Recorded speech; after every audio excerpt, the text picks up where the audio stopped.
দুদিন আগে হাওড়ার ৩ ওসি বদল, লিলুয়া থানার ওসি বদল করলো কমিশন। গতকাল লিলুয়ার বামুনগাছিতে বিজেপি তৃণমূলের মধ্যে সংঘর্ষ এবং ভোটের মুখে বেলুর থানার ওসিও বদল করলো কমিশন। আমাদের সঙ্গে দেবাশিস রয়েছেন, প্রতিনিধি দেবাশিস। দ্বিতীয় দফা ভোট মাত্র সময়ের অপেক্ষা। ঠিক দুদিন আগেই কিন্তু একেবারে ওসি বদল করা হলো হাওড়া সিটি পুলিশের 3টি থানার।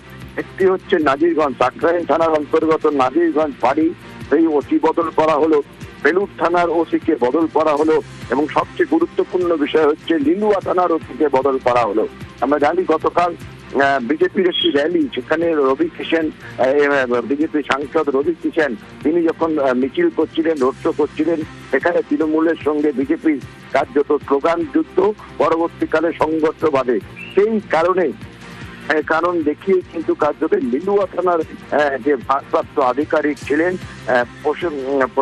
কল্যাণ তাকে কিন্তু বদল করা হলো। তার জায়গায় নতুন দায়িত্বে এলেন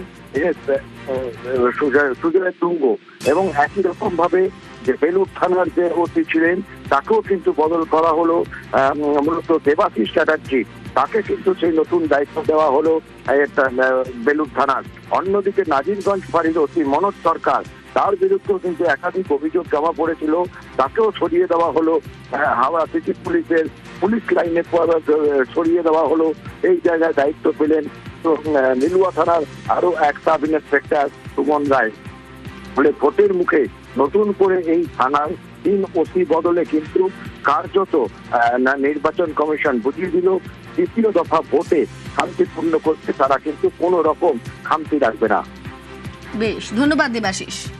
ভোটের দুদিন আগে হাওড়ার 3 ওসি বদল, লিলুয়া থানার ওসি বদল করলো কমিশন। গতকাল লিলুয়ার বামুনগাছিতে বিজেপি তৃণমূলের সংঘর্ষ, ভোটের মুখে বেলুর থানার ওসিও বদল করলো কমিশন। সাকরাইলের নাজিরগঞ্জ ফাঁড়ির ওসিকেও সরালো নির্বাচন কমিশন।